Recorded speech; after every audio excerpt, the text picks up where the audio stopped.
Let me finish. There's You a will have point your of turn order, because the this is Honorable hearing. Suntay. This is not a solution Order. to prejudge the veracity of the allegations. Honorable Suntay, there is a point of order. This is also a And point that of enjoys order. the highest Chair. hierarchy Of, among all the What is the motions. relevancy of this speech? No, Madam Chair, this is very relevant because we are Please, Honorable Suntay, please wait until he finishes with his point of order. My understanding of what he's stating today is that he's probably accusing members of Congress, members of the House Committee on Justice, as receiving payments in the impeachment proceeding, which, Madam Chair. So I think his speech is out of order and this should be decided promptly by the committee. Okay, we heard the basis of the point of order of the Honorable Terry Ridon. Yes, Madam Chair. Ang problema sa Kindly kaibigan ko, justify the relevance of your He is statement to the jumping the current gun. impeachment proceedings. he is jumping the gun. Madam Chair, this is not an accusation. Kaya nga, kung hinintay lang ako patapusin, ewan ko bakit naman yung aking kaibigan magagalaiti ka agad at concern na concern. You know, if we have nothing to hear, then we just listen. If we are not being alluded, why are we so guilty? So let me finish. During the archiving of the impeachment at the Senate, Mr. Madam Chair, Mr. Madam T. Chair, wala pa naman palang ginagawa. Let us... Let us wait until he finishes and then Can I you will just be allow me to recognizing finish? it. All right, Honorable Gusto ko lang Marcoleta, naman but it is for them apparent to observe that proper decorum. those who are in favor of the motion, please raise your right hand. Those who are not in favor of the motion, please raise your right hand. There is a motion to declare the fourth impeachment complaint, that is Cabrera impeachment complaint, sufficient in form. The same has been seconded. Is there any objection? Hearing none, the chair declares the fourth impeachment complaint, that is Cabrera impeachment complaint, sufficient in form. So ruled. Eto na mga boss, kakapasok lang na balita. Grabe si BP Sara, nagulat, nagkagulo na sa Kongreso. Nilabas na ang hatol, inutusan ng prosecutor. Base sa impormasyong kumakalat ngayon sa social media, matinding sagutan sa impeachment ang resulta matapos pigilang magsalita ang mga kaalyado ng Duterte sa Kongreso matapos pagbintang binabayaran daw sila ng maleta kaya dapat hindi ituloy ang impeachment ni BP Sara. Nagkainitan na sa Kongreso. May masisibak na sa pwesto, hindi na nakaporma ang mga kaalyado ni BP Sara. Natakot na baka mauna pa silang matanggal kaya nanahimik na lang sa Kongreso. Kaya ito sabay-sabay nating panoorin kung paano si BP Sara Duterte grabe nagulat, nagkagulo na sa Kongreso, inutusan ng prosecutor, inilabas na ang hatol. Pero bago tayo magpatuloy, baka pwedeng i-click nyo muna ang like, share, comment, subscribe at i-hit nyo na rin ang notification bell kung gusto nyo ng mga ganitong klase ng video para laging updated kayo sa mga susunod pa nating ibabalita. Kaya tara, panoorin na natin to. No, let me finish. There's You a will point have your of turn order, because the this is Honorable hearing. Suntay. This is not an allusion Order. to prejudge the veracity of the allegations. Honorable Suntay, there is a point of order. This is also a And point that of enjoys order. the highest Chair. hierarchy Of, among all the What is the motions. relevancy of this speech? No. The determination of sufficiency in form. Madam Chair, this is very relevant because we are Please, Honorable Suntay, please wait until he finishes with his point of order. The Honorable Terry Ridon is recognized. Kindly use a microphone which is okay. Madam Chair, the speech of our distinguished colleague is absolutely relevant to the question of sufficiency of form and substance in the matter. And more importantly, my understanding of what he's stating today is that he's probably accusing members of Congress, members of the House Committee on Justice, as receiving payments for the implementation of our mandate in the impeachment proceeding. So, which, Madam Chair? So I think his speech is out of order and this should be decided promptly by the committee. Okay, we heard the basis of the point of order of the Honorable Terry Ridon. Now we shall hear the answer of the Honorable Suntay. Yes, Madam Chair. Ang problema sa Kindly kaibigan ko, justify the relevance of your He is statement to the jumping the current gun. impeachment proceedings. he is jumping the gun.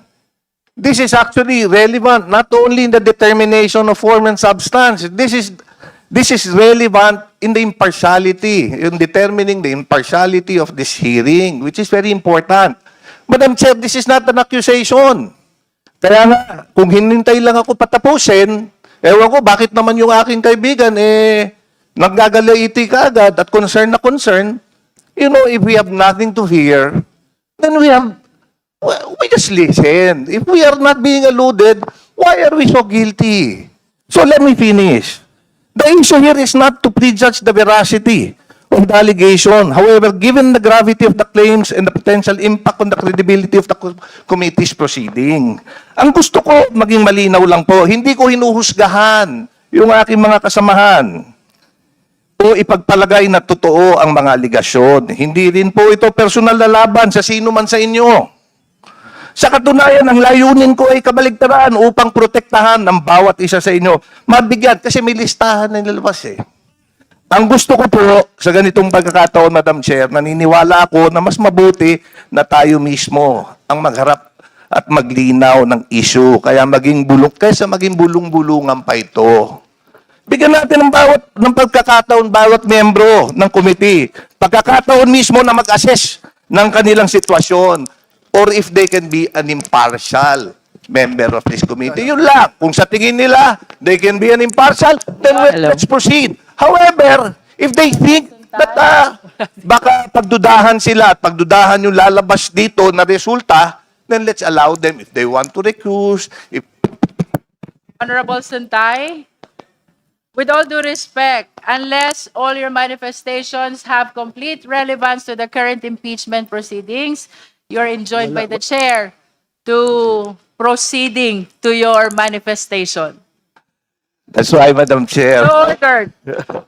Madam Chair, my point is just to... if Honorable we could- Suntay, you are enjoined already by the chair to cease from making manifestations which are totally irrelevant to our current proceedings. Okay, thank you, Madam Chair. But as I Thank mentioned, you. this goes to the impartiality of the committee. You are Thank you assured very of the much. impartiality of the Justice Committee. Now we shall proceed to the determination of sufficiency in form. Thank you, Honorable Suntay. We will be suspending for 2 minutes to fix all the microphone. We will now proceed to the determination of sufficiency in form. Madam If the other Chair. members, Madam the Chair. Honorable Diaz-Guerin. Madam Chair, prior to proceeding with the indulgence of the members of this committee, since the allegations were baseless and not contained in an affidavit, and this is the subject of an impeachment complaint totally unrelated to what was mentioned, may I move that the words and the allegations as contained for congressmen getting money in the office and being delivered in the townhouses be stricken off the records. So moved, Madam Chair. There is a motion to strike off from the record the manifestation of the Honorable Suntay with respect to the money taken or received in relation to the... Basically, Madam Chair, the statements, the allegation mentioned by Congressman, or my good friend, my very good friend, Congressman Suntay, You are good friend to each other.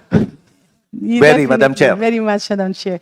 So, There is a motion to strike off from the record the manifestation of the Honorable Suntay about the money taken or received allegedly by the members of the House. Is there a Madam Chair. second? The same has been seconded. Is Madam there any Chair. objection? Madam Chair. Are you- Madam Chair, I have no objection considering it has been published. The Honorable Marcoleta, are you objecting? No, ma'am. In fact, I'm appealing to Let us resolve first the to motion. reinstate the. So you are objecting. No, I'm appealing to reinstate the remarks earlier made by. The motion Honorable is Suntay. still pending. It's not yet resolved. If there are no objection, Cannot object. then the chair approves the motions to strike off from the record the manifestation of about the money allegedly received by the House members from the manifestation of the Honorable Suntay. So ruled. Honorable Marcoleta. Madam Chair, I'd like to appeal. I think the remarks earlier made by Honorable. Is that a motion for reconsideration? It's more of a manifestation. Okay, please manifest. Opo. The earlier remarks made by Honorable Suntay is an appeal for objectivity, impartiality, insofar as the proceedings of the Justice Committee is concerned. Ang binanggit po niya, if we will, no offense to the most of the members of the Justice Committee, there are 25 House members named in the affidavit of the 18 ex-Marines, 25 names, which comprise around one-third of the membership of the Justice Committee here, all present. The Honorable Marcoleta is likewise reminded to confine the manifestation to the relevancy of the current impeachment I proceeding. think it's very germane, ma'am, because it boils down to the objectivity and impartiality of the members. Honorable Marcoleta, we have not reached even the determination of sufficiency in form, and the chair has stated already that the Justice Committee is assured of the impartiality of the chair, including all the members. I think that is premature for us to discuss on the partiality when we haven't heard any of these impeachment complaints. So unless the manifestation has relevance to the current impeachment proceeding, the Honorable Marcoleta is requested to cease from making manifestation outside the subject matter of this impeachment proceeding. Madam Chair, with due respect to the 25 members who were mentioned in the affidavit, Honorable Marcoleta, you are reminded by the chair already to confine to the subject matter of this impeachment proceeding. If you continue to make a manifestation outside the subject matter, we will be ruling you out of order. With all due respect, Honorable Marcoleta. I submit to the wisdom of the chair. Thank you. We shall now proceed to the determination of sufficiency in form. For the guidance of all the members, in determining sufficiency in form, we will be dealing with the following questions. Number 1, whether the impeachment complaint was signed. Number 2, whether the impeachment complaint was properly verified. Number 3, whether there was a proper endorsement by a legitimate incumbent member of the House in cases filed by citizens. Number 4, whether it was included in the order of business within 10 session days and referred to the proper committee within 3 session days.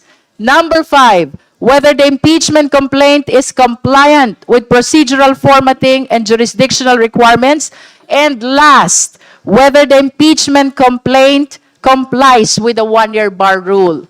We will be holding our deliberation one impeachment complaint after the other, beginning with Castro et al. Impeachment complaint, followed by Father Saballa et al. Impeachment complaint, and finally by Cabrera impeachment complaint. After all the deliberations are concluded, the justice members will be proceeding to vote again one after the other impeachment complaints. Madam To Chair, begin with, Madam Chair, I was about to call you Honorable Tino.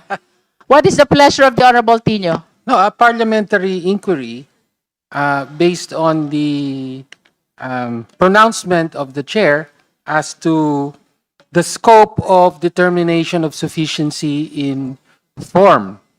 In our rules, malinaw po, a verified complaint for impeachment by a member of the House or by any citizen upon a resolution of endorsement by any member hereof shall be filed with the office of the Secretary General and immediately referred to the Speaker. An impeachment complaint is verified by an affidavit that the complainant has read the complaint and that the allegations therein are true and correct of his personal knowledge or based on authentic records. So those are the parameters for determining sufficiency in form. My concern, Madam Chair, is that the chair mentioned additional matters such as, for example, whether or not the filing of the complaint complies with the one-year bar. Wala naman po sa explicit rules on impeachment iyon. And in fact, let me note that the one-year bar applies to an impeachment proceeding, not the filing of a complaint, but the initiation of an impeachment proceeding. No, kaya po nagtataka lang po tayo bakit nadagdagan po ng mga kailangang i-determine ng committee ito at this point when the rules are very clear. We only have to deliberate whether or not the complaints are verified and whether endorsed by a member of the House, Madam Chair. Before the Honorable Flores respond to the manifestation of the Honorable Tino, we would like to recognize the Honorable Micah Gonzalez, Deputy Majority Leader, the Honorable Ana York P. Bondoc from the 4th District of Pampanga, and the Honorable Ramon Rodrigo L. Gutierrez from the One Rider Party List. The Honorable Flores is recognized. Thank you, Madam Chair. Madam Chair, tama naman po yung sinabi ni Congressman Tino no, na hindi siya specifically mentioned yung timeliness. But I think it should be part of the consideration in determining form, Madam Chair, kung timely nga ba yung pag-file ng isang impeachment complaint. Because it would be useless for us to consider any impeachment complaint that was filed within the one-year bar period, Madam Chair. And I think it is important that we determine it together with the other formal requirements of the impeachment complaint na dapat nga may, kung ako nga lang ang masunod, dapat part of the verification should include a statement that this complaint was filed no, na outside of the one-year bar rule if there is any. Because it would be, again, useless for us to determine the validity of the form if we know for a fact that it was filed well within the one-year bar rule, Madam Chair. Madam Chair, All right? The Honorable Tino? Madam Chair, if I may, the Constitution itself says, with respect to this one-year bar, that no impeachment proceedings shall be initiated against the same official more than once within a period of 1 year. So it speaks of initiation of impeachment proceedings within 1 year being barred. No, proceedings. Hindi po sinabing filing of complaint. And it is very clear in our own rules and in jurisprudence that an impeachment proceeding is initiated not by the filing of a complaint, but by referral of plenary of the complaints to the Committee on Justice. Hindi po ba malinaw yon, Madam Chair? So, kaya po, tingin ko, bakit po ginagawang issue ang hindi naman issue? The Constitution, yan po ang pinakamataas, no? Nagsasabi, ang barred for 1 year is the initiation of an impeachment proceeding, not the filing of a complaint. The filing of a complaint does not initiate a proceeding, Madam Chair. So, Madam Chair, please enlighten this representative kasi nga, lumalagpas po tayo sa konstitusyon, no? Sa nais niyong pag-include ng timeliness of filing. Wala naman pong ganung rules, Madam Chair. The Honorable Flores is recognized. Thank you, Madam Chair. Madam Chair, the Supreme Court in its decision noong July 25 to 2025 clearly said no, that no new impeachment complaints, if any, may only be commenced no earlier than February 6 of 2026. That was clearly stated by the decision of the Supreme Court in July 2025. And while it may not have been stated, as correctly pointed out again by Congressman Tino, na ito lang yung sinabi ng Constitution natin, but in interpreting that provision of the Constitution, the Supreme Court came out with this decision that no new complaints may be commenced no earlier than February 6 of 2026. And it is silent on this point on its resolution of the motion for reconsideration noong January 2026 po, Madam Chair. Madam The Chair. Honorable Ridon? Madam Chair. And then the Honorable Shua, and then the Honorable Padiernos, and then the Honorable Suntay. Well, Honorable Ridon first. And then Madam Chair. Well, before proceeding further, Madam Chair, I think what the endorsers wanted to do is to reframe the matter, no? That we should not discuss it as part of sufficiency in form. But, and if this is not the situation that they want to find themselves in, I think we have to discuss it as a threshold question. And whether or not their filing is actually barred based on the Supreme Court decision and all other relevant constitutional provisions, and rules of impeachment proceedings, no? So is that the pleasure of the endorsers, Madam Chair? To May determine this as we a- request the Honorable Tino to confirm whether your concern is only to consider the compliance to one-year bar rule as a preliminary matter instead of including that in the determination of sufficiency in form? My position, Madam Chair, is that the question of timeliness is not relevant at all to these proceedings because the initiation of the impeachment proceeding is well after the so-called one-year bar. Nonetheless, Based not on the original decision of Duterte versus House of Representatives, but on the ruling on the motion for reconsideration. No? So, and Madam Chair, perhaps I will just for clarity, Honorable Opo, Tino, opo, would you Madam like Chair. to discuss the one-year prohibition period prior to our determination of sufficiency in form? Oo. Is that your pleasure? Sabi ko nga, Madam Chair, na-anticipate ko na merong tutulad sa yumaong si Congressman Edsel Lagman and they will raise a prejudicial question before the actual deliberation on Madam sufficiency in form. No, I do not. I am not. So what is the pleasure of Moving the for that. Honorable Tino? Okay, I am merely actually okay. If I may, Because I there would is like to raise a point of order. Therefore, that deliberations on so-called timeliness of filing is not within the scope of this stage of the impeachment proceedings. No, because we are, as the chair mentioned herself, in the period of determination of sufficiency in form, and as our rules very clearly state, no, that consists of determining whether or not there is a verified complaint and whether or not this is duly endorsed by a member of the What House. actually is the point of order of the Honorable Tino? Is it your intention that to actually set aside the discussion of one-year bar rule in Yes, relation Madam to Chair. your complaint? Yes, Madam Chair. Madam Chair. Madam Chair. Madam Chair.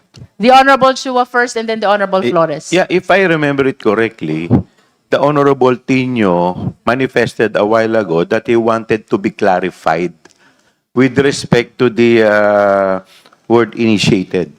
Tama po ba? Yes. Now, let me just clarify it. Let me walk you through the case of Supreme Francisco versus the House of Representatives. Your Honor, Madam Chair, in that case, the Honorable Court states that the impeachment proceeding are initiated upon filing of the complaint and or resolution and its referral to the committee. Therefore, there are two acts that should be followed. First, the filing of the complaint. That's why the filing of the complaint is also necessary because that will determine the one-year bar rule. That is included in the determination of the one-year bar rule. Now, as already manifested a while ago, already expounded or explained by the Honorable Vice Chair Flores, that in the first decision of the Supreme Court, it stated expressly that no impeachment complaint should be filed earlier than February 6. And in the second decision, there is no such express statement from the Supreme Court. There is this so-called statutory construction between two conflicting laws, one express and the other one implied. The express should follow. Now, having said that, Your Honor, I believe that it is mandatory and it is necessary that we should first determine if this is filed within the one-year bar rule. Why? Otherwise, this will all be inutile, useless, if eventually this will again be used in the court to question the legality and constitutionality of this first impeachment complaint. Thank you, Madam Madam Chair. Chua, is it Madam your Chair. intention to Object. hear the discussion on one-year compliance prior to the determination of sufficiency in form? Yes, Madam Would Chair. you like to raise a motion to that effect? Yes, I would like to move that we discuss the one-year bar rule prior to the determination of form and substance, Madam There is a Chair. motion to discuss compliance to one-year prohibition period before we proceed to the determination of sufficiency in substance. Do I hear a second? Is there any objection? Hearing none, the motion is approved. We shall now open the discussion as to the compliance to one-year prohibition, but in doing so, we will do it one complaint after the other. To start with, we are calling the endorsers of the first impeachment complaint to manifest their position with regards to their compliance to the one-year prohibition period. A quick manifestation only, because I understand that you have made ample discussions already on that in your sponsorship speech. The Honorable Ko is recognized. Madam Chair, although Madam Chair, I'd like to clarify that in our sponsorship speeches, we have not yet taken into consideration the one-year bar rule. So I'd like to manifest and be able to provide some opportunity to explain po. Yes, please proceed. Thank you, Madam Chair. Madam Chair, it is the position of this representation that the first impeachment complaint, Castro et al., and as endorsed by the representatives herein, respect the law that has been provided already. It is in full compliance with the Constitution and is not within and is not violative of the period of the one-year bar. I'd like to walk through the different rules and proceedings that are applicable. Firstly, the Constitution provides the overarching framework.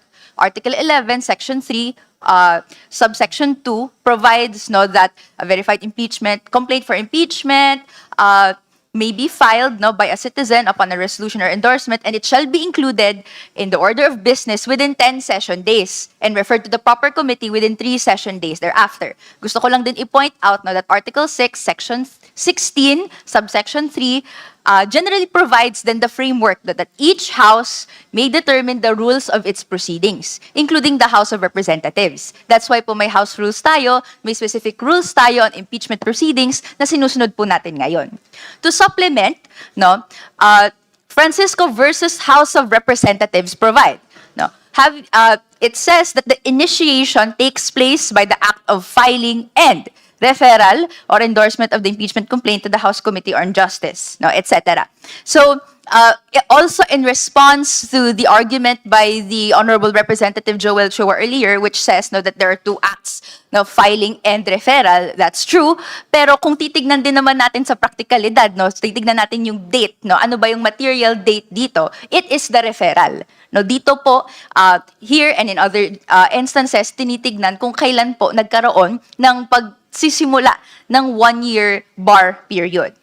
And so according to Francisco, sa pag-alam kung kailan magsisimula ang one-year bar, the pertinent date is referral date. Dinigdagan naman po ito ng Duterte versus House of Representatives just this January 2026. Nire-affirm niya ang Francisco versus House of Representatives and ruled further.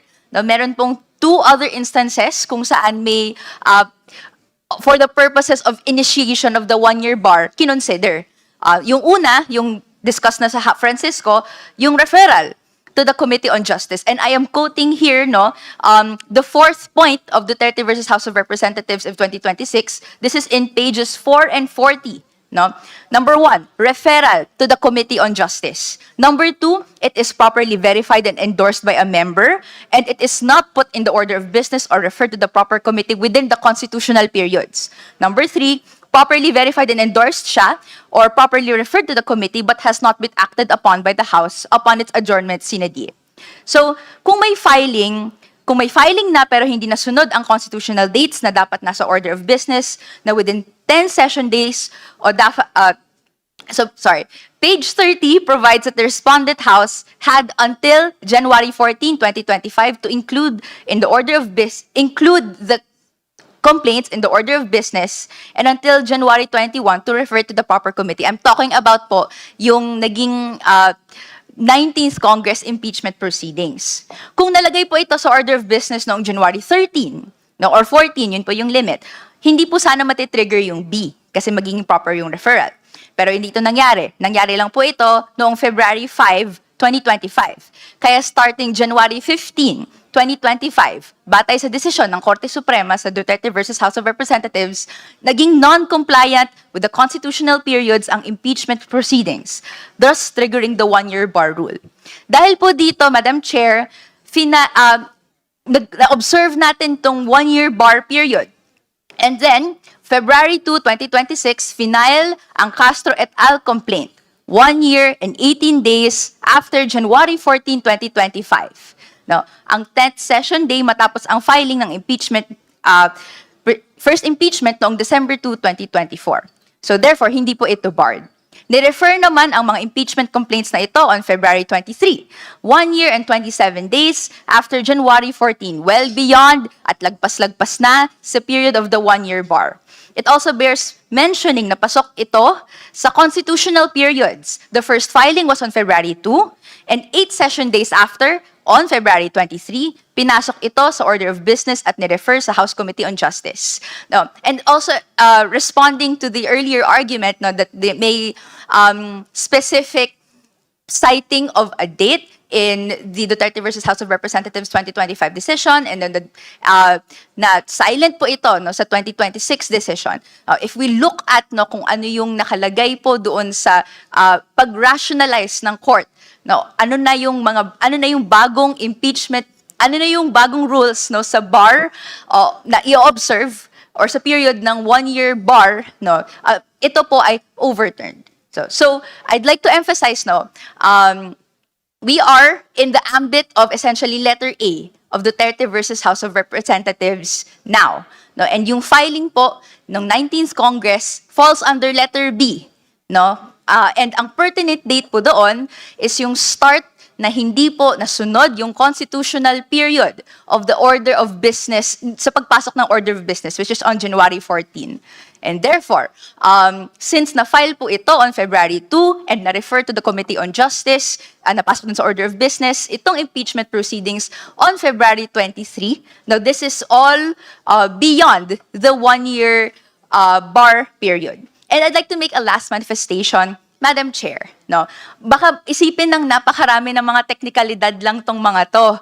For us, these aren't mere technicalities. This discussion is political in the most fundamental sense of the word. It goes into the heart not only of the impeachment process, but the balance of powers this republic is built upon. It will determine how the legislative branch will stand on its authority as a separate branch of power now and in the future whenever this can come into question. Kapag tayo, nakita naman natin at tumitindig tayo na this is all initiated and the proceedings are conducted well beyond the 1-year bar period, hindi po dapat tayo matakot sa any form of suit na maaaring i-file against the House of Representatives dahil tayo ay nag-comply naman sa mga rules and regulations, hindi lang po na sinet dito sa House, but also under the Constitution. That's all, Madam Chair. Thank you very much. Madam Chair. Thank you. I understand that the position of the endorser, Honorable Ko, is very comprehensive. So, may I manifest that the same is adopted already as the position of the two other endorsers. No? Madam Chair. Madam Chair. At this juncture, we would Madam like to Chair. recognize Honorable Chua and then Honorable Rodriguez and Madam then Chair. Honorable Sunta. Thank you, Madam Chair. Thank you, Madam Chair. Just a quick manifestation, Madam Chair. Hindi naman po tayo natatakot. We would just like to exercise circumspection. Gusto lamang po natin mag-ingat. Less, ganun na naman po mangyayari. After what happened in the last impeachment complaint, baka mamaya, wala na naman po mangyari dito by sheer technicality. Now, having said that, Madam Chair, when we interpret the decision of the Supreme Court in Francisco, we should interpret it as a whole by including the filing. Hindi naman po sinabi dito na or eh. Ang sinasabi dito, filing and referral. So when ibig sabihin po nyon, one, hindi po natin po pwedeng i-consider yung isa nang wala po yung isa. So dapat po yan, pag kino-consider po ninyo, para po yung kambal. Lagi po yung magkasama. Yun lamang po, Madam Chair. Thank you po. Thank you. Madam Next Chair. is the Honorable Rodriguez. Thank you, Madam Chair. The Honorable Erice will be called after the Honorable Flores. Honorable Flores is number 6. But before we proceed, just for the guidance of everyone, the first impeachment complaint was filed on February 2. That is prior to the February 6 allowable date of filing as expressly pronounced in the decision of the Supreme Court dated July 25, 2025. The issue, therefore, which we are deliberating upon is whether or not the first impeachment complaint is in compliance with the one-year prohibition period. The Honorable Rodriguez, you may proceed. Madam Chair, the four pertinent dates on the impeachment complaint in 2025. It's first, February 2, the first impeachment complaint. December 2. Next, December 4. Next, December 19. Supreme Court decides February 6. However, Madam Chair, in that motion for considerations which we have read, clearly that particular February 6 had been modified because a later decision like an MR will therefore be able to amend and repeal whatever has been stated if it's in conflict with the recent decision. And that is the motion for reconsideration. And therefore, in this case, having read the decision and stated by the Honorable Reneco, that there was a problem in the 19th Congress because there was no referral and the following of the constitutional provisions and the cases and the case of Francisco versus House of Representatives. And so therefore, in that particular case, the Supreme Court in fact said that the impeachment, the dates that are in the Constitution should not be session days, but calendar days. Well, in that case, Madam Chair, it is also an overreach. Because by December 19, we're having a break. So we are right, the leadership is right now, considering that we should only count session days. We will not be calendar. Otherwise, if that was the case, then we will therefore there's no more chance to be able to refer that. But the situation is, I may not agree with January 15, but if you will compute when you resume, considering that there will be 10 days, then the period will end in the last week of January if we count on calendar, on session days. Therefore, the filing on February 2 is within the time after the one-year bar. So it has elapsed either February 15 or January 30. February 2 is therefore a correct timing to file the decision, to file the complaint. Therefore, on the issue of threshold, Congressman Ridon is correct. This is a threshold issue because the Constitution and the jurisprudence on Francisco is written in our rules because that is the Constitution, the highest fundamental law of the land and the highest court. And so therefore, Madam Chair, clearly the February 2 filing is within the constitutional provisions. Thank you, Madam Chair. Thank you, Honorable Rodriguez. Next in line is the Honorable Suntay. Thank you, Madam Chair. Well, I would like to agree with the opinion of my esteemed colleagues, Congressman Chua, and our Vice Chair, Congressman Flores. Initiation and commencement are two distinct things. An impeachment complaint is commenced by the filing of the complaint. Kung wala yung complaint, there is nothing to commence. Under the ruling of Francisco, initiation is a two-step process. First, the filing, and then the referral to the Committee on Justice. The 2025 decision was very clear. No impeachment proceeding may be commenced. Commenced yung ginamit na salita, hindi initiated. So, what is commenced? As I mentioned earlier, the filing of a complaint commences the impeachment proceeding.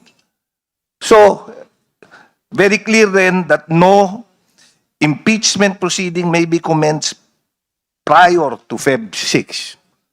Meaning to say, yung Feb 2 was clearly filed out of within the 1-year bar period. Now, assuming na hindi natin kinukonsider yung 26. Kasi alam mo, yung 25 ruling was very specific. Yung 26 ruling was silent on this matter. So, as we all know, ang controlling dyan is yung specific. If there was a specific date na binigay. Now, assuming na yung initiation yung pinagbabasihan natin, shouldn't the two-step process also be within outside the 1-year period? Kasi ang mangyayari, para bang manananggal yan, yung initiation, yung filing ng complaint, pasok sa 1 year, pero yung referral, labas sa 1 year. So, ano yung magiging decision? I agree with Congressman Chua, hindi naman natin dinidiscount na maaaring sufficient in form, pero dapat pag-usapan kasi baka masayang. Baka later on, itatakbo sa Supreme Court, at sasabihin ng Supreme Court, barred yan eh. Then, everything that we're doing here would be for naught. Thank you, Madam Chair. Thank you, Honorable Suntay. Thank you, Madam Chair. Madam Chair, again, i-emphasize ko lang po ito, no? Na sa decision ng Supreme Court noong July of 2025, it mentioned the date 3 times. First, on the adjudicative rulings on page 6. Second, in the summary on page 94 of the decision. And third, in the dispositive portion on page 95 of the decision. So, klaro po na sinabi nila na walang pwede makommence prior to February 6 of 2026, Madam Chair. So, while it may be implied, because nga sa resolution is iba din yung computation nila sa session days, pero obvious naman po in rules of statutory construction na what is implied is cannot overturn what is expressed. So, sabi na is what is expressed puts an end to what is implied. Or, a person, object, or thing omitted must have been omitted intentionally. Kasi walang mention po ito sa resolution ng motion for reconsideration, Madam Chair. So with that, Madam Chair, I move that we set aside the first complaint because it was filed prior to the lapse of the 1-year bar rule, Madam Chair. I so move. I object. I object. Before we act on the motion and on your objection, Honorable Erice would like to manifest as well. Yes, Madam Chair. It's kind of tricky because in the Constitution, the initiation is a process when you file it and then the Speaker refer it to the Committee on Justice. That's the Constitution. Kailangan pong ma-refer sa Committee on Justice. Yan po yung initiation. At meron pong ruling ang Supreme Court na February 6. Maliwanag din po yun. Pero may nakikita po akong malaking problema. Sapagkat kung may 1-year bar rule at naniniwala tayo na February 6 ang 1-year bar ang dapat na sunding petsa, bakit tinanggap yung complaint ng Office of the Secretary General? At bakit ito ni-refer ng Speaker sa Committee on Justice? Ibig po bang sabihin, in the next few days, pwedeng mag-file ng complaint every day for the next 300 days? Tatanggapin pa rin ng Office of the Secretary General at i-refer pa rin ng Speaker sa Committee on Justice at ang Committee on Justice ang magde-decide whether the complaint is within the 1-year bar rule. Yan po yung tricky question na dapat siguro nating pag-isipan. Let us be reminded that the duty of the Office of the Secretary General to receive the impeachment complaint is ministerial. They cannot actually refuse to accept impeachment complaints which are being filed. And that is why it is incumbent upon us, the Justice Committee, to dispose of the issue of whether or not the impeachment complaints were filed, whether in compliance or in violation of the one-year prohibition period. The same is true with respect to the duty of the Office of the Speaker to include the same in the order of business within the period of 10 session days from the date of transmittal. And the same is true as well with respect to the plenary in referring the same to the Justice Committee. Honorable Erice. Meaning, Madam Chair, that anyone can file a complaint every day in the next 300 days. And it will be accepted by the Office of the Secretary General, and it will be referred to the Committee on Justice by the Speaker. That will be the rule now. Yes, Honorable Erice. Thank you. And we are in the best position actually to address this issue of whether or not there is a violation or there is a compliance with the one-year prohibition period. Thank you, Madam Chair. Of course, bilang endorser, I vehemently object to the motion to set aside the complaint that we endorsed on the issue of allegedly that the complaint was filed in violation of the one-year bar rule.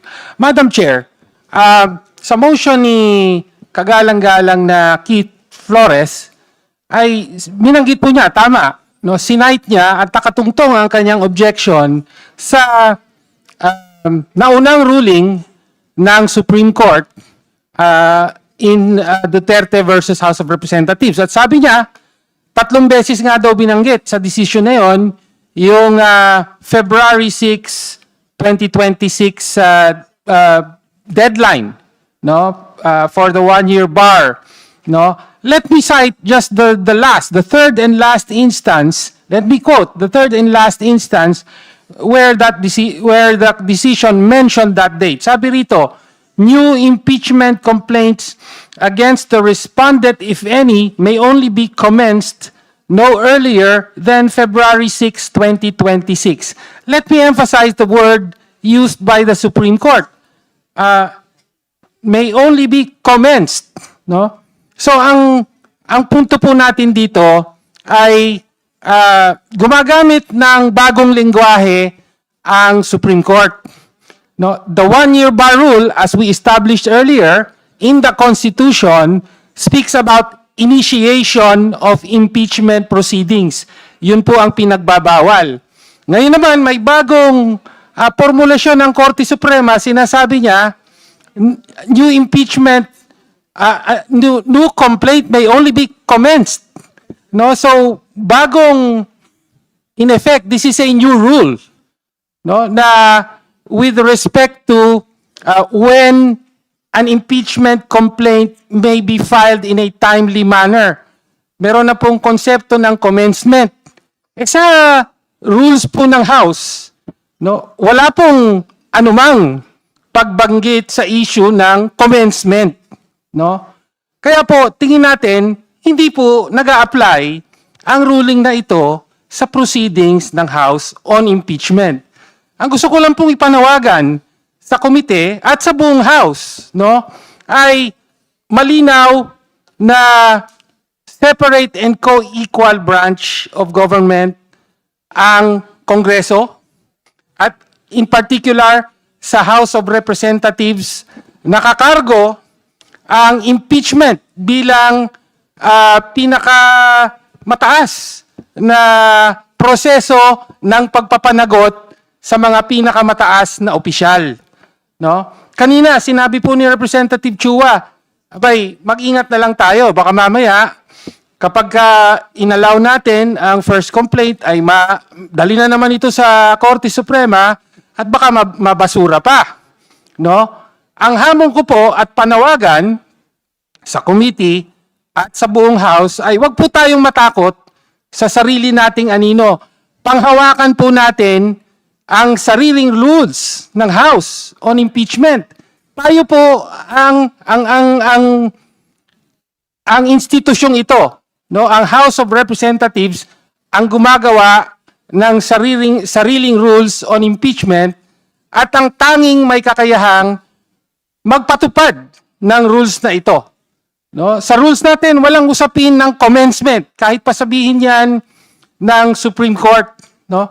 Bakit importante po ito? Hindi lang po ito teknikalidad. No? Dahil kung hindi ito gagawin ng House, kung hindi panghahawakan, if we do not take ownership of our own rules and impeachment, then at every step, kahit sinong gustong hadlangan ang pagpapanagot sa ikalawang pinakamataas na opisyal o sino mang impeachable official, at any point pwede pong tumakbo sa Supreme Court para questionin ang rules natin. No, katulad na nga nung nangyari sa nakaraan. So therefore, no, ang punto natin, kailangang panghawakan ng House ang sarili niyang rules on impeachment. Dahil sa tanging sa pamamagitan niyan, maaaring magtuloy-tuloy ang impeachment at mapanagot ang mga pinakamataas na opisyal nang walang takot na ibabasura ito because of some new rule that the Supreme Court may come up with, Mr. Speaker, Madam Chair. No, kaya po, muli, I vehemently object to the motion and urge the House to take ownership of its own rules on impeachment and to really fulfill its constitutional duty of impeachment. Maraming salamat po, Madam Chair. Again, for the guidance of the Justice members, we are deliberating on the compliance or violation of the first impeachment complaint with regards to the one-year bar rule.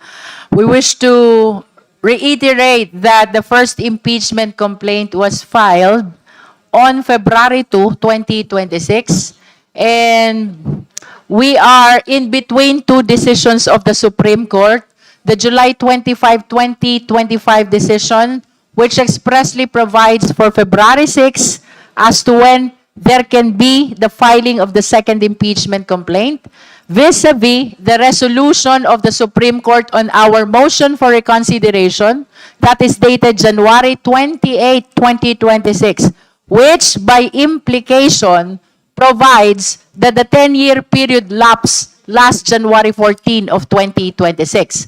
So in view of these two decisions, the original decision and the recent resolution, we have disparity with respect to our positions on whether or not the first impeachment complaint indeed comply or violated the one-year prohibition period. And with that, I hope the Justice members are properly guided with all the meaningful discussions that we have heard from our esteemed members of the Justice Committee.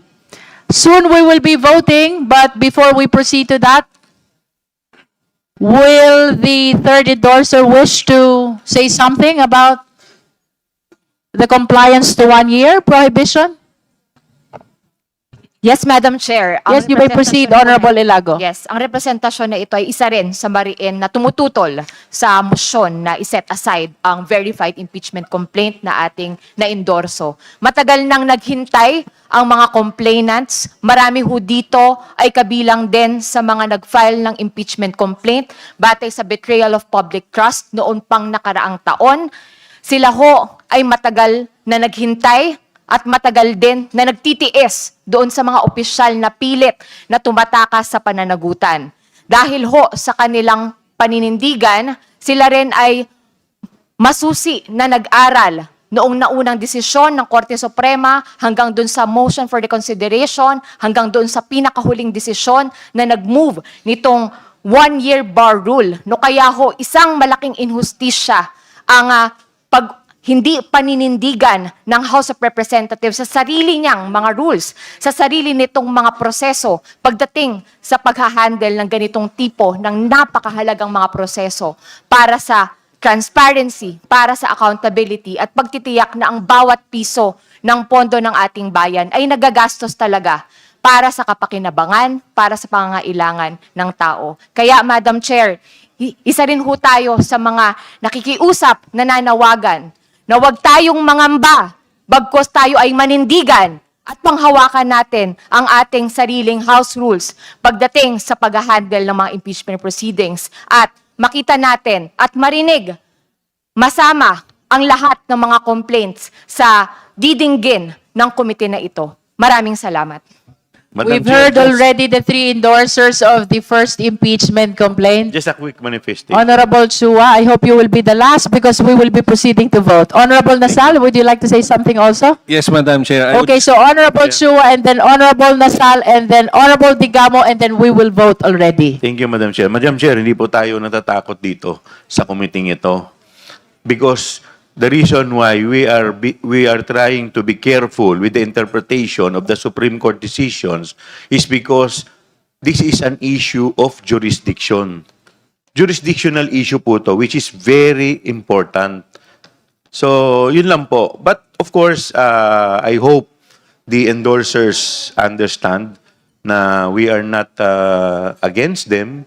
Ito lamang pong pinag-uusapan because as already stated, lahat naman po during the past impeachment, the House did its homework, and in fact, we followed what is under the rules of the House. But the House is not the problem. It is the other department. No, the interpretation of the other department. And in fact, it was used when the impeachment complaint was forwarded to the Senate. It was used. The issue was used. So, yun lang po. Kaya that's why we are trying to be careful. Thank you po. I hope that the endorsers are listening to Kong Joel. He's saying that all of you are his friends. And he's not against you. He was just traumatized by what happened to the first impeachment process. That's what he's saying. Okay, so moving forward, we would like to recognize the Honorable Nasal. Madam Chair, kaya po kanina, for my earlier manifestation, kaya Yeah, po I sinasabi remember ko it's about the 1 year. na sana po ma-resolve na nga. Even before magkaroon po ng question on Our perceived inconsistency of the original decision vis-a-vis the resolution is not for us to resolve really, but it is for the branch of the government which issued the same. The least we can do at this point in time is to be very cautious as we conduct this impeachment proceeding. Thank you, Madam Chair. The Honorable Degamo? Madam Chair, last before after. Madam Chair, You've said a lot already, Honorable Ko. After Honorable Digamo, we shall proceed to vote. that is correct po. I agree with the explanation of our fellow members of Congress. But there's also one reason I would like to add why I believe that we have to proceed with tackling the other issues or other complaints. It is because of the discrepancy too of the signature in the affidavit of the first complaint. If you are to look at the signature there, the one in the, how do you call this, affidavit is different from the passport that is being presented as an ID, no? Or a, so parang the more that I am resolved to vote against taking into consideration the first complaint. The manifestation of Madam. the Honorable Digamo is noted. Now we shall proceed to vote. Again, our parliamentary status, there is a pending motion to declare, to set aside the first impeachment complaint. That is Castro et al. Impeachment complaint on the ground of violation of 1-year prohibition period. The same has been seconded, the same has been objected to as well, and we shall now proceed to divide the House. Those who are in favor of the motion, please raise your right hand.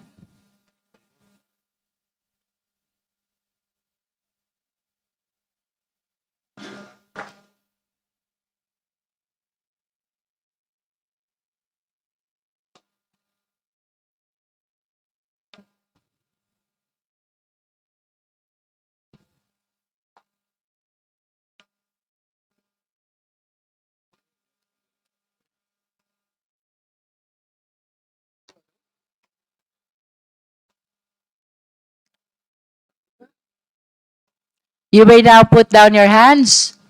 Those who are not in favor of the motion, please raise your right hand.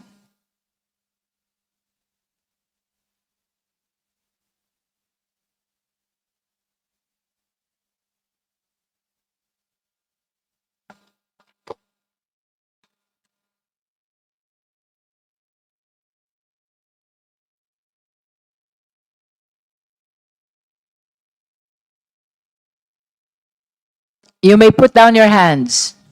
Last, those who abstain, please raise your right hand.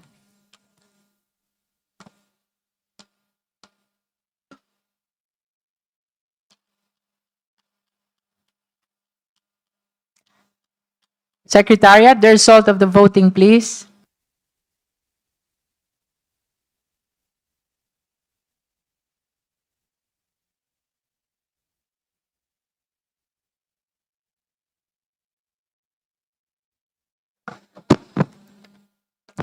With 22 votes in the affirmative and 10 votes in the negative, with 0 abstention, the chair set aside the first impeachment complaint, De Castro et al. Impeachment complaint, on the ground of violation of 1-year prohibition period. So ruled. Chair. The Honorable Ko. Point of clarification only. Come again? A point of clarification. Yes. What is your point of clarification? Can this representation clarify what the meaning of set aside is? Ano po ba yung parang legal effect nito dito sa buong proceedings? By set aside, it means that it will no longer be included in the proceeding of this committee. With all due respect to the endorsers of the first impeachment complaints. But of course, I wish to state for the record that I think all our endorsers are members and ex officio members of the Justice Committee, and we encourage all of you to continue actively participating in the deliberation, if not as endorser, then as esteemed members of the Justice Committee. Thank you, Chair. That is for the record. We shall now proceed to our determination in form. Because of the withdrawal of the second impeachment complaint and the setting aside of the first impeachment complaint, it now appears that there are only 2 impeachment complaints, the third and the fourth. The third is the Reverend Father Sabala et al. Impeachment complaint, and the fourth is the Cabrera impeachment complaint. We are now proceeding to the determination of sufficiency in form. May we request the endorser of the third impeachment complaint to make a quick manifestation as to her position with respect to the third impeachment complaint sufficiency in form. Thank you, Madam Chair. As a quick manifestation on the issue of the determination of sufficiency in form of the third complaint that I endorsed, I strongly manifest that the verified impeachment complaint filed by Reverend Father Sabali et al. And duly endorsed with his representation is sufficient in form. In fact, more than sufficient in form. Naniniwala po ako na dun sa Gutierrez versus House Committee on Justice, GR number 193459, February 15, 2011, ang sabi ng Supreme Court, the House has formulated determinable standards as to the form and substance of an impeachment. It further says, the impeachment rules are clear in echoing the constitutional requirements and providing that there must be a verified complaint or resolution. There is a verified complaint, duly signed and dated. It was filed through counsel or assisted by counsel, the Sapayan, Lim, Alvarez, and Ligutan, or sa legal law offices, and complainants are members of the clergy, priests, pastors, and nuns, members of the bar, and members of NGOs. They are residents of various localities in the Philippines. The complaint was filed last February 9, 2026. No issue on whether or not there is violation of the one-year bar rule because it was filed February 9 or after February 6. At nung final po nung February 9, itong third complaint, dun sa araw na yon, the first two impeachment complaints, yung second nga po ay nan-withdraw na ngayon, on February 2, were not yet included in the order of business. By February 9, 2026, only 3 session days elapsed. So, complainants filed the third impeachment complaint within the 10 session day requirement as interpreted by the Constitution. Na, it's not really the session days that we are used to adopting, but the calendar day where session is held. On February 23 po, yung pag-include sa order of business. He did so, the Speaker did so within 10 session days of the February 2 session, the February 2 session. On the same date, the House referred all the impeachment complaints to the Committee on Justice. Their referral was also well within the 3-day session day requirement under the Constitution. Verification, the requirement of verification, it squarely complies. Nakalakip sa complaint ang individual separate verifications and certifications of non-forum shopping of each of the 13 complaints. Hindi po ito joint verification but individual. Kung saan malinaw na pinahayag under oath ng mga complainants na kanilang nabasa, ang complaint at ang mga aligasyon ay totoo at wasto batay sa kanilang personal knowledge o sa authentic records. Ito ay pirmado at sinumpaan sa harap ng iba't ibang notary public dahil nga po galing sa iba-ibang lugar yung complainants. Yung endorsement, wala rin pong problema. It's here, the resolution endorsing the impeachment complaint. This is on the top of this of the complaint with its annexes. So kung ang tanong ay nasunod ba ng complaint na ito, mga formal requirements, alinsunod naman sa Constitution at sa rules, ang sagot po ay oo. Thank you very much. Thank you, Honorable De Lima. Honorable Madam Chair. Chua. Thank you, Madam Chair.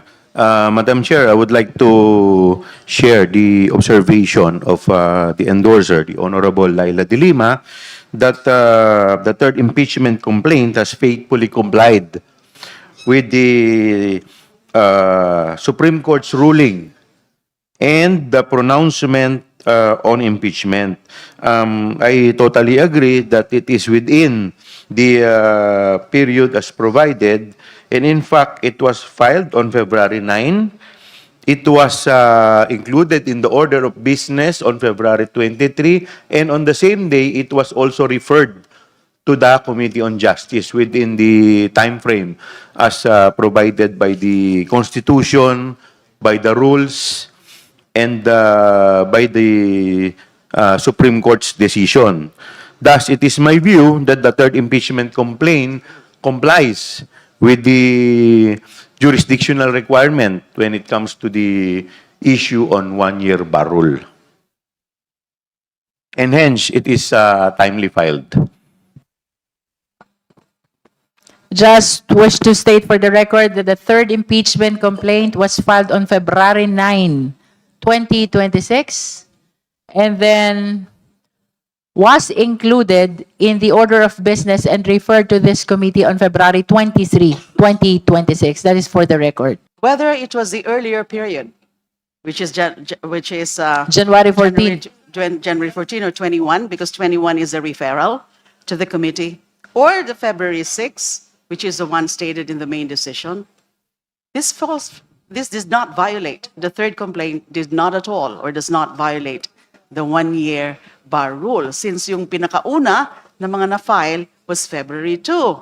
And therefore, dun nga tayo nag-count nung 10 session days and 3 session days thereafter. So no problem at all, no effect on the third and even the fourth complaint. Yes, that is correct. We totally agree to that whether we consider the January 14 as the lapse of the one-year prohibition period or the February 5 to make it possible for the second impeachment on February 6, the third impeachment complaint rightly falls within the allowable period in both dates as perspective.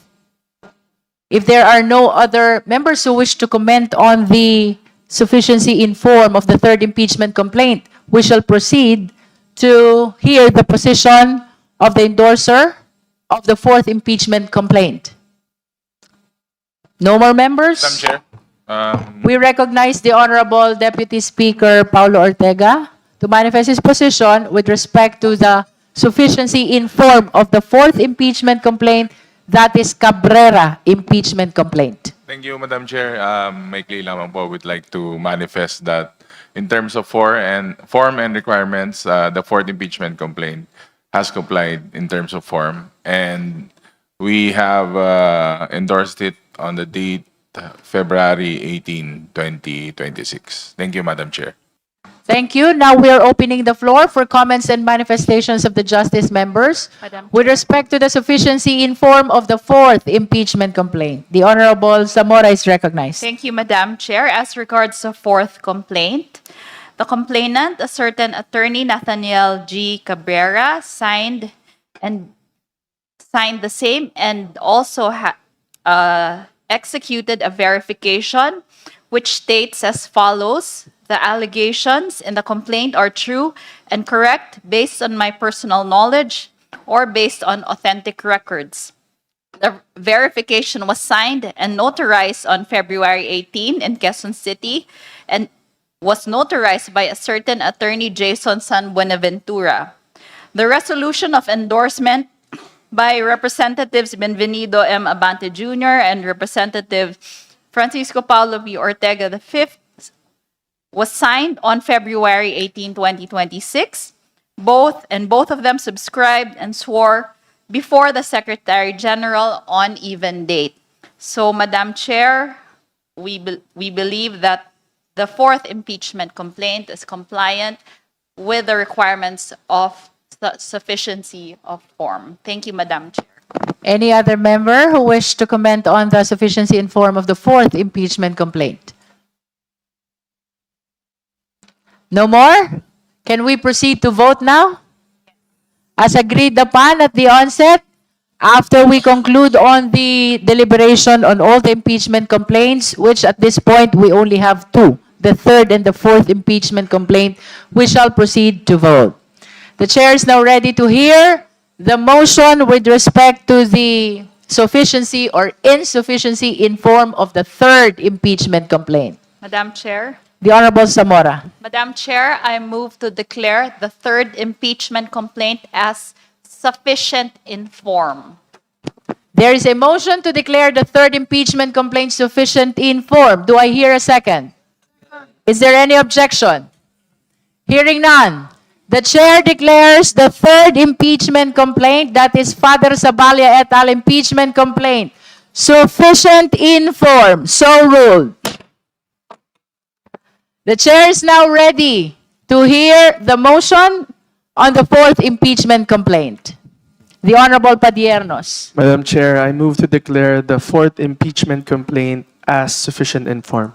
There is a motion to declare the fourth impeachment complaint, that is Cabrera impeachment complaint, sufficient in form. Do I hear a second?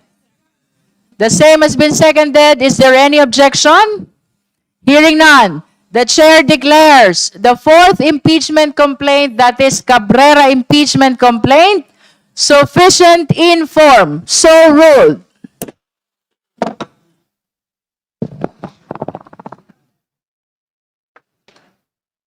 Madam Chair, The Honorable Marcoleta. point of order.